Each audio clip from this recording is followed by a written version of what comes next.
यसको बजेट आओस् न यिनीहरूको बजेट आओस् न बजेट कतिको आउँछ 25 अर्ब अमेरिकी डलरको आउनुपर्छ 30 खर्ब हाराहारीको आउँछ होइन तर यिनीहरूले 18 खर्बभन्दा माथिको ल्याउन सक्दैन अब तपाईँलाई म दिन्छु 12 खरबदेखि 13 खरब त तलबमा जान्छ 4 खरब रुपियाँ पैसा ब्याजमा जान्छ 12 र तलब भत्ता बढाउँदा 16 खरब जान्छ एकछिन 12 खरब र 4 खरब ब्याजले गर्दाखेरि कति भयो 16 खरब चाहियो जम्मा पैसा उठ्छ 8 खरब 7 देखि 8 खरब त्यहाँभन्दा उठ्दैन कसले व्यापार गरिदिन्छ अब त त्यो पनि व्यापार गरिदिँदैनन् मान्छेले अब उठ्दैन त्यो पनि पैसा महेन्द्र सुनारले पनि जवाफ दिए संसदमा हिजो हेर्नुभयो होला के दिए त रवि लामी छानेर मैले यो छाती थाप्ने भनेर अनि खोइ त कहाँ थापे रवि लामी छानेले त अनि पहिला पनि त विदेश गएर मान्छे ल्याउँछु फर्काउँछु भनेकै हुन्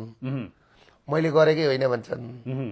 कहिले के भन्छन् अब रवि लामी छानेको पनि धेर कुरा गरेर काम छैन बालेनको पनि कुरा गरेर काम छैन किन काम छैन भन्नुहोस् त देशको शासन